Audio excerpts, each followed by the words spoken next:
In my last podcast, Max Wainwright, who I have known for nearly 30 years, when he was a surprising profile in the edtech world, a male computer scientist teaching in the early years. Well, this month I'm really pleased to be staying with the theme of early years and introducing Anita Frost, who actually started her career as a businesswoman. However, her infectious enthusiasm, passion, and incredibly creative mind led her to try and address some of society's most important issues, including children's emotional well-being and social development delays. Welcome, Anita.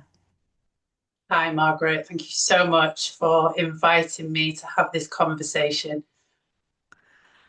Well, when I started teaching, which was quite a long time ago, there was no technology, um, no screens.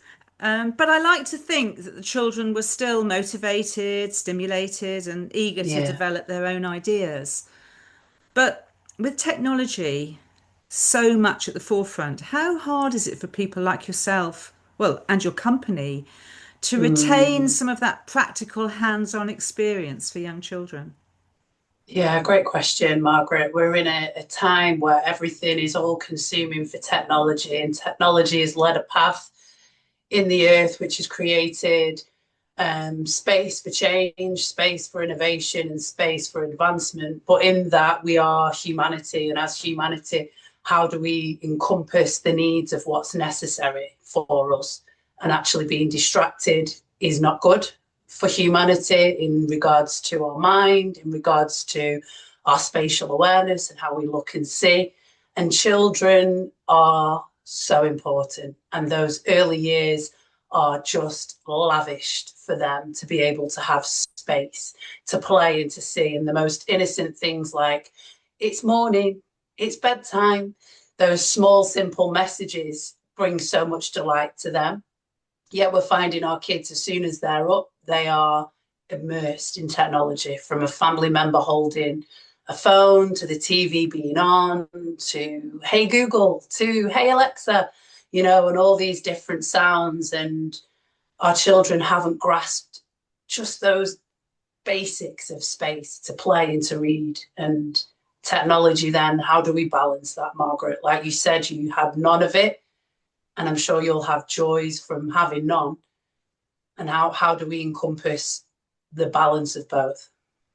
Yeah, I was looking around as I was doing some research before I was going to talk to you, and I came across the Welsh Assembly government play policy, actually, which is a bit of a Oh, mouthful, wow. and it's actually an amazing document. And they talk about the environment, the play environment, which needs to be flexible and adaptable and varied and interesting. But it's very hard Mm, and challenging for the stakeholders, whether that's teachers or parents or decision makers, to get that balance right so that they can socialize and be creative and be resourceful, but not yeah, using a screen. yeah, And I yeah. think what I find so interesting about how you've approached it is I heard you talk about kids, the earth, and the community. And Yeah. it made me think of that African proverb, it takes a village to raise a child.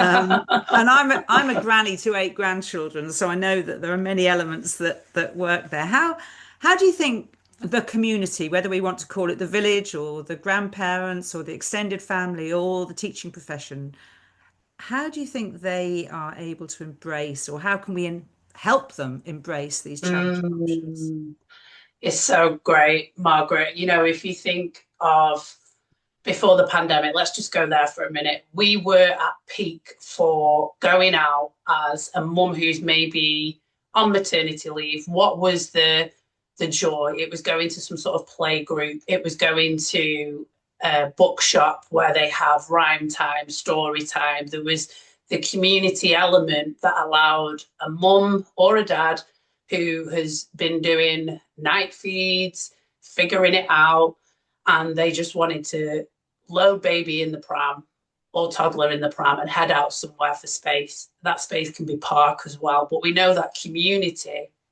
is this integration where we come together, and it's almost like we find relief in community by listening to the mum who's maybe gone a little bit further than us, the dad who's gone a bit further than us. But it's a really great first space for kids to be able to learn and to play.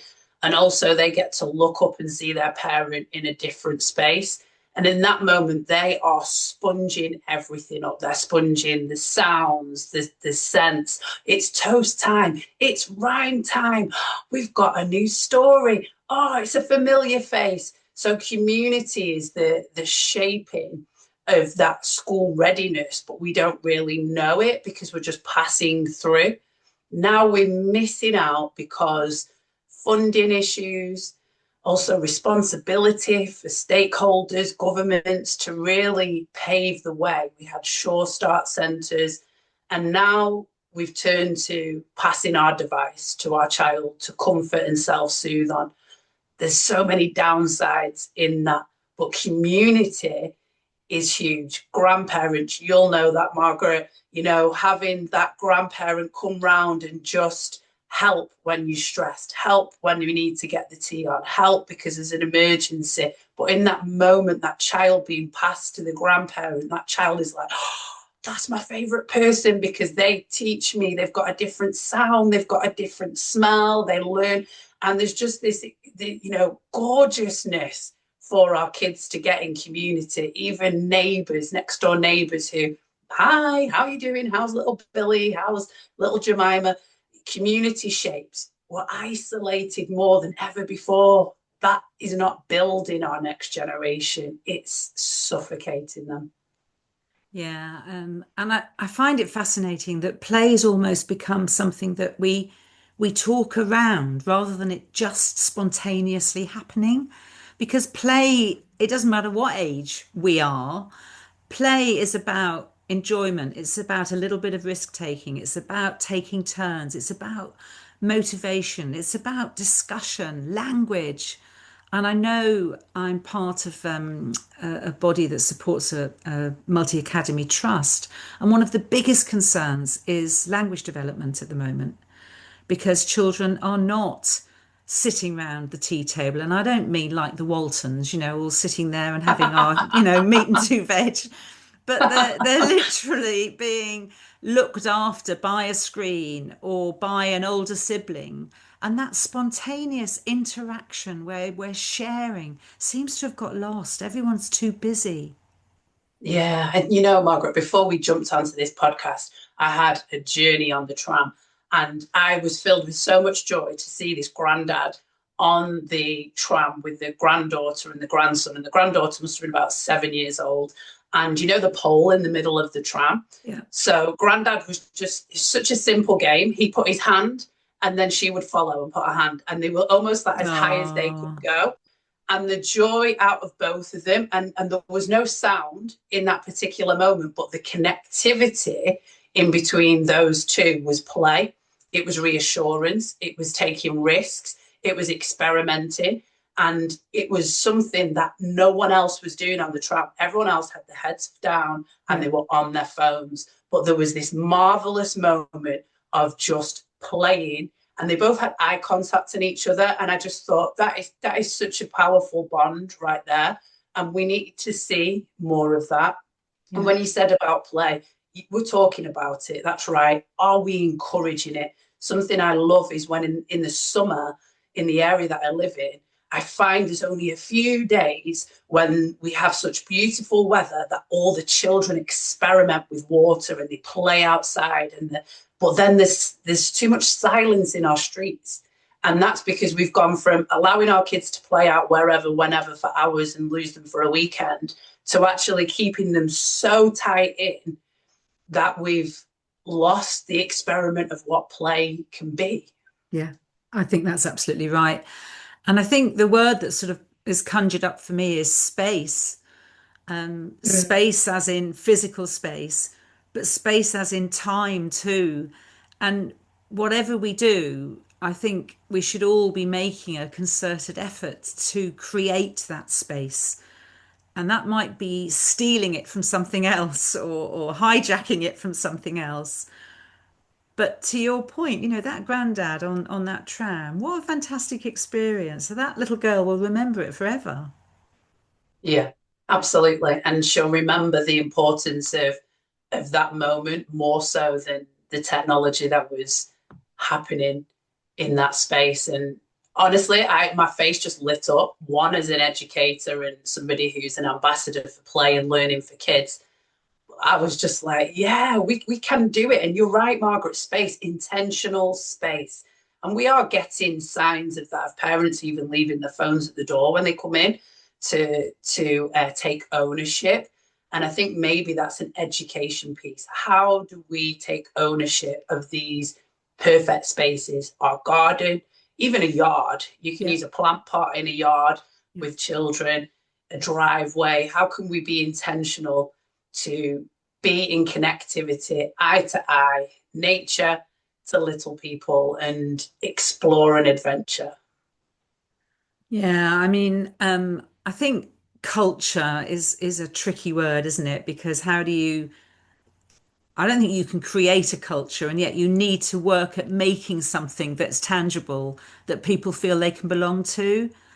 And Mm, family was a given, wasn't it, years ago, because everybody was sort of close by or nearby. Maybe I'm going back too many generations, but it's really hard for people who are isolated. Maybe they're in a flat at the top of 20 floors or something like that. yeah, yeah, And is it the government? Has the government got to actually stop everything and start looking at early years first and not the results of the children who are taking GCSEs or A levels? Because if we don't get those early years right, we're almost wasting our time because those children haven't had the immersion and the nurturing and the stimulation that's going to allow them to give themselves access to all of that other stuff that's coming their way.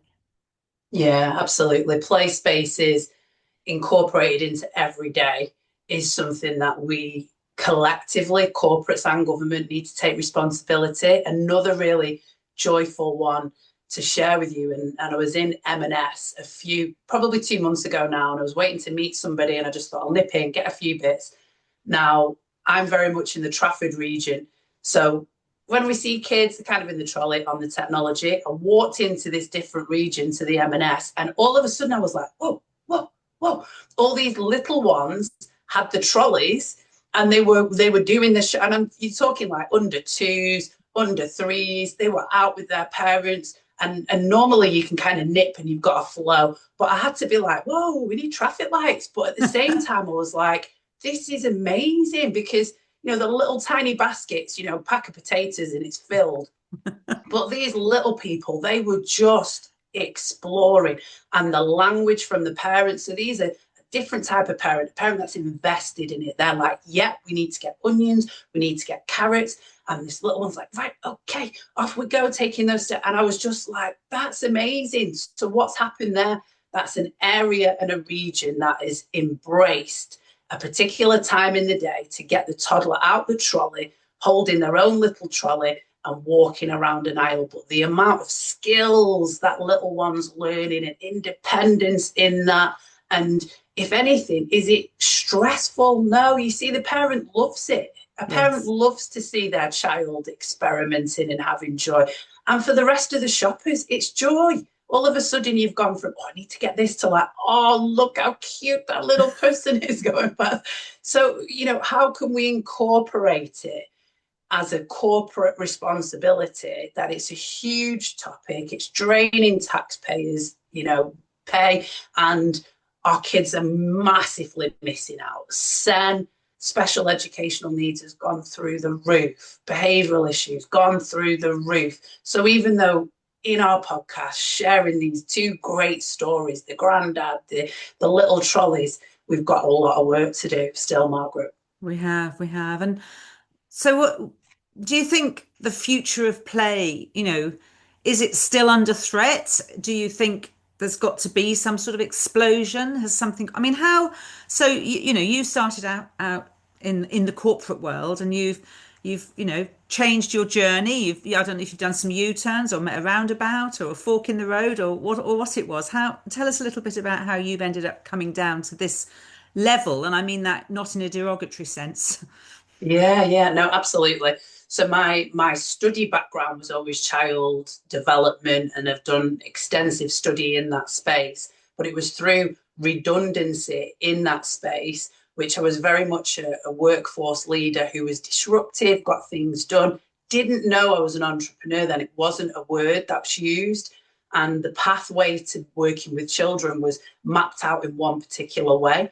And through that journey, I had managers that were challenged by me, and I had managers that embraced me, and we did some incredible things for children and families and society and communities. But then being made redundant, I then went into self-employment. In self-employment, I went into the business space, and I unlocked, like, how do I know these things? How can I give somebody a high net worth business person advice, and they take it and they can run with it and they see success? And it's the way that my mind thinks, and on reflection, now I know I'm an entrepreneur. I can start things, innovate things, see solutions focused. But in that business space, something was missing. My heart was pining for the kids. So I then went into a space of like, wait a minute, commercially, we see that the children's commercial space has huge profit. Huge profit. Is actually everything in that good for our kids? Is it good for our earth? Fast plastic, all that? No. And then we see the education space where we've got these incredible workers and educators who have trained and learned to go and make a difference, but they're not making a difference anymore to the level that it needs to be. Individually, they make a difference, but we're not seeing it hit because of the social emotional delays, because of the way the world is moving. So I thought about, how can we do this? If we can have a Peppa Pig that can go global and just be something that was only designed for TV watching, they weren't thinking about the earth or anything else at that particular point. And then I thought, let's have a green bean character that would come to life and bring joy to our kids, but not only bring them joy, it would be a character that would help them to play and to learn and to go on fun adventures. So a character that's got adventure and excitement. And then how can we then take all those things that educators have always been leading with, but make it so appealing that they put their tablet down and they finish a book and they put the TV off and they have extensive play? How can it infuse them to open the back door and run out like a green bean into the garden and have so much fun? And started that journey with this character. And we did books first, and then we started toys, and we have this explosive world that we want to go into the world with. But you have to do everything step by step. Absolutely, especially with children. It's quite a nice sort of leaning towards the end, because actually it was the day before I retired from my job that we met at the National Literacy Trust Yeah, event. yeah. And who knew that some chance meeting would end up with this wonderful conversation? So, reading, I mean, you've touched on it, and obviously, green bean is an icon, is something that is recognised now, and definitely you sparked something there, and it's been really successful. What's next, Anita? What else is happening in the sort of reading world? Children need to be able to speak, they need to be able to communicate, but if they can't Yes. read, they're really going to struggle. Yeah, absolutely. And reading, Margaret, is both our joys and our favourite, isn't it? Yeah. And, there's so much work to do. Yeah, how do we do this simple bit? It's reaching our children, it's reaching the mass. That's the mission for Green Bean Next, because we know that we've got something really great that the kids, it's coming up for autumn. Green Beans bedtime, just a beautiful, simple story that actually parents come home so exhausted that, do they want to read a 24-page book? No, they don't. They want to read something short, engaging, something that the child will sit still and listen to and they can have a cuddle with. And the way that we've done our word count and our design is actually encompassing a moment of joy for both parent and child together. And we're going to continue to, like National Literacy Trust, we're a signature partner with them. We've got plans in store to be able to collaborate with more educators, brand leaders, and just lead the way so that we can bring that back in, that kids would run to a parent with a book that's going to help them unlock their vocabulary, get them school ready, but also embrace the joy of pause and connectivity. Fantastic, Anita. That is so exciting. I'm so pleased that we've been able to connect like this and for you to share with us what you've done, what you're involved with now, and your plans for the future. Maybe we'll need to get together again in a year or so and see what's happened next. Absolutely. We've got much to talk about and more books to get out there. Fantastic. Thank you, Anita. Thank you, Margaret.